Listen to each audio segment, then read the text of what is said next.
आज बिहार से एक लड़के का फ़ोन आया जिसने 12वीं क्लास तक साइंस पढ़ा, उसके बाद उसने बीएससी में एडमिशन भी लिया, लेकिन साल भर के बाद में उसने छोड़ दिया और उसने सोचा कि वो यूपीएससी का इम्तहान देगा। तो उसने Indira Gandhi national open university में बीए में वो डिस्टेंस कोर्स से एडमिशन लिया, पिछले साल पास किया और उसके बाद वो यूपीएससी की तैयारी में लगा हुआ है। जाहिर है ये रास्ता ख़तरनाक है और कामयाबी की तरफ नहीं ले जाता है। यूपीएससी का एग्ज़ामिनेशन देश के टफेस्ट एग्ज़ामिनेशंस में से है और कोई ये समझे कि वो घर बैठ कर के डिस्टेंस एजुकेशन से कोर्स करके यूपीएससी की तैयारी कर लेगा और कम्पीट कर लेगा और क्वालिफाई कर लेगा, ये नासमझी है, नादानी है, बचपना है। यस, उसके सामने रास्ता क्या है मैंने उसको बताया, डिस्कस किया हम लोगों ने, उसकी बात समझ में आई। उसके वालिद साहब से भी हमारी बात हुई कि अब रास्ता बिगड़ गया था। शुक्र है कि वो बीए उसने Indira Gandhi national open university से कर लिया।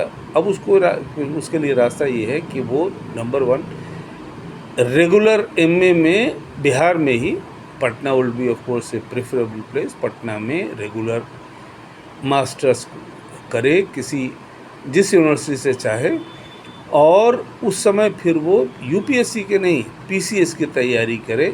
स्टेट लेवल की जो सब इंस्पेक्टर रैंक के पोस्ट्स होते हैं उनकी तैयारी पीसीएस की तैयारी के साथ में हो जाएगी, और भारत सरकार में जो एसएससी के एग्ज़ाम्स होते हैं सबऑर्डिनेट सर्विस कमीशन के, उसकी भी तैयारी साथ साथ में हो जाएगी। लेकिन किसी भी कॉम्पिटिटिव एग्जामिनेशन के बारे में आप कभी श्योर नहीं हो सकते हैं कि हो ही जाएगा, because there are too many hurdles and there is too much of competition. लेकिन जब वो एमए में एडमिशन ले रेगुलर इसमें, तो नेट का इम्तहान दे और अपने लिए टीचिंग लाइन का, यूनिवर्सिटी में प्रोफेसर होने का रास्ता क्लियर रखे। अगर उधर नहीं जाना चाहता है तो फिर वो एमए करके बीएड एमएड कर ले। आजकल तो 3 साल में हो जाता है, 4 साल के बजाय बीएड एमएड करके टीचिंग लाइन की तरफ अपना रास्ता खोल के रखे, क्योंकि कंपटीशन में कभी भी you can never be sure कि आपका सिलेक्शन हो जाएगा। लेकिन टीचर्स की वैकेंसी देश में बहुत है और स्कूल्स भी बहुत हैं, आबादी बढ़ती जा रही है तो टीचर्स की वैकेंसी भी बढ़ती जाएंगी। और इसके लिए उस जैसे लड़कों के लिए जिनकी गाड़ी रास्ते से में उतर गई थी थोड़ी सी, उनके लिए ये बेस्ट ऑप्शन है मेरी नज़र में। लेकिन हम हमेशा स्टूडेंट्स को बोलते हैं कि देखो, ज़िंदगी तुम्हारी है, फ़ैसला तुम्हारा है। हम लोग बुज़ुर्ग लोग, दुनिया देखे हुए लोग, तुम लोगों को एक ब्रॉडर पर्सपेक्टिव दे देते हैं। जो चीज़ तुम 25 साल 24 साल 23 साल की उम्र में नहीं जानते हो, वो चीज़ें हम लोग आज से 25-30 साल पहले देख चुके हों, कर चुके होते हैं, और हम लोग तुमको एक ज़िंदगी के बारे में एक ब्रॉडर पर्सपेक्टिव देकर ये बता सकते हैं कि तुम्हारे लिए ऑप्शंस क्या क्या हैं, 1 2 3 4, लेकिन फ़ैसला करना तुम्हारा काम है।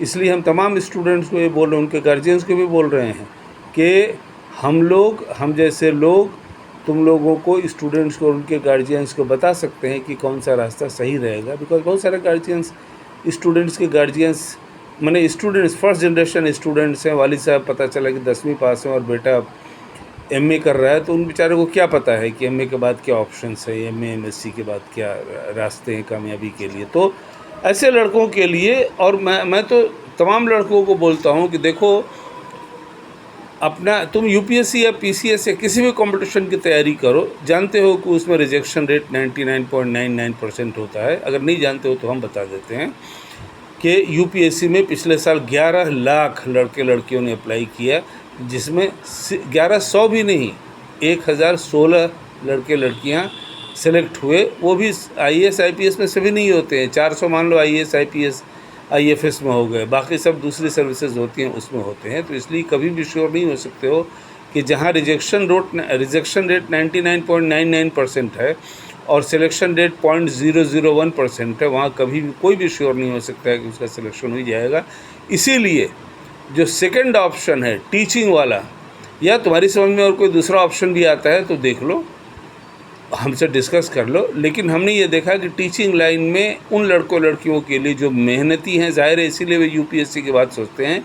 कोई लड़का जो एकदम 3rd डिविजनर हो, कभी यूपीएससी और पीसीएस की बात नहीं सोचेगा। तो इसलिए तुम लोग जो ये ख्वाब देखते हो यूपीएससी और पीसीएस वगैरह का, वो मेहनती हो, ये हम मान के चलते हैं। इसलिए दूसरा रास्ता जो खुला है वो टीचिंग लाइन वाला है, और हमेशा इस रास्ते को भी खोल के रखो, ताकि अगर यूपीएससी पीसीएस एसएससी वगैरह में नहीं हुआ तो टीचर बन जाओ, जो दुनिया का बहुत ही बेहतरीन पेशा है और जिसमें आज की तारीख़ में इज़्ज़त के अलावा, इज़्ज़त तो खैर हमेशा से रही है, लेकिन इज़्ज़त के अलावा इनकम भी अच्छा है। तो लेकिन हम ये भी बोलते हैं तमाम स्टूडेंट्स, उनके गार्जियंस को कि देखो ज़िंदगी तुम्हारी है, फ़ैसला तुम्हारा है। हम तुम लोगों के सामने ये ब्रॉडर पर्सपेक्टिव रख देते हैं, तुम लोग अपने हिसाब से, अपनी समझ के हिसाब से चूज़ करना अपना कैरियर।